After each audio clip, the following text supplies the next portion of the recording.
It is a Tuesday morning, nothing unusual. The city is alive, filled with rushing footsteps and daily routines. Behind the tall glass windows of a modern bank, employees begin their day, unaware that in just a few moments, their lives will be turned upside down. A woman approaches the building. She wears a construction helmet, a blue electrician's uniform, and carries a heavy toolbox. To everyone watching, she's just another worker sent to fix a problem. But hidden behind this disguise lies something far more dangerous. On this day, she has chosen to challenge the law, to gamble everything, and to attempt the heist of her life.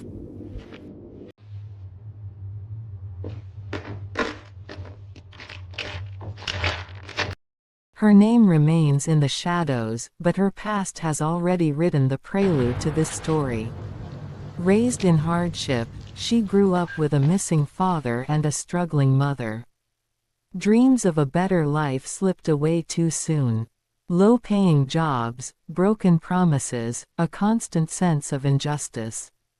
By her teenage years, the idea had already taken root. If the world would not give her a place, she would take it by force. For weeks, she studies the bank.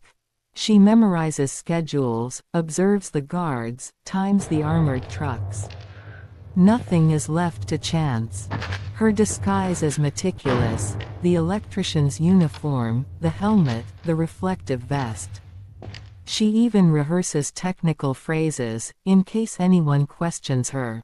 But hidden inside her toolbox is not a set of tools, it is a loaded weapon, carefully concealed. At exactly 10 a.m., she steps inside the bank. Her footsteps are calm, her expression neutral. Nobody suspects her. She walks toward the restroom. There, behind the locked door, the transformation begins.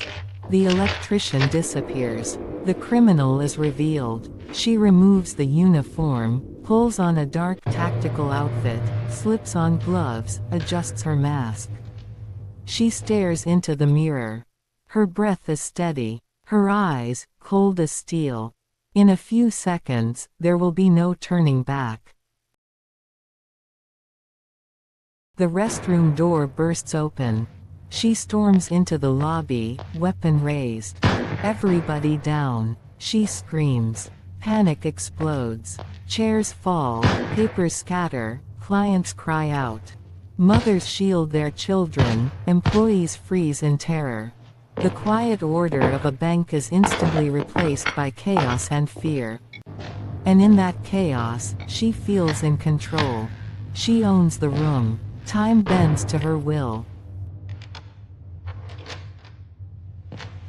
She grabs an employee, shoving the gun to his head. Trembling, he obeys, leading her down a narrow corridor. The metallic echo of their steps fills the silence.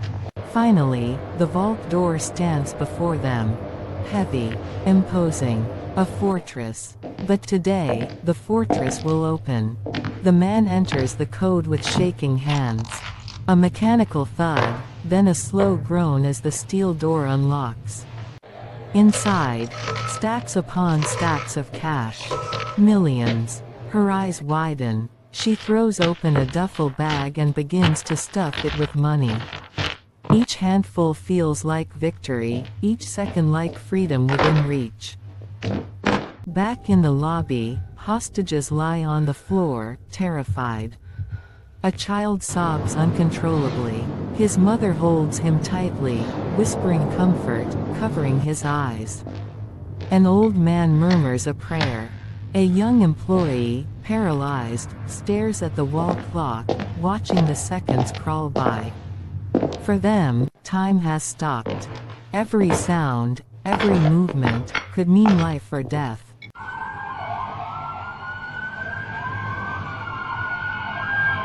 But outside, the world already knows. The street is sealed off. Police cars line the block, sirens wailing, red and blue lights painting the bank's glass walls. Through a megaphone, a voice echoes, "You are surrounded. Surrender immediately." Inside, the woman grips her weapon tighter. She refuses to believe the trap is closing. She still thinks she can win. Minutes stretch into hours. Negotiators call out, offering safety, urging her to release the hostages. But her resolve hardens. For her, this is all or nothing. There is no compromise. Meanwhile, in armored trucks nearby, the SWAT team waits. Silent. Focused. Their faces hidden behind helmets, their weapons loaded, their mission clear, and this. And then, the silence shatters. Flashbang grenades explode. Smoke floods the lobby. Shouts echo through the haze. The SWAT team storms the bank, black uniforms cutting through the chaos like shadows. Beams of flashlights slice through the smoke. Commands are shouted, sharp and loud. The woman raises her weapon. A single moment of defiance. But she is outnumbered, outmatched.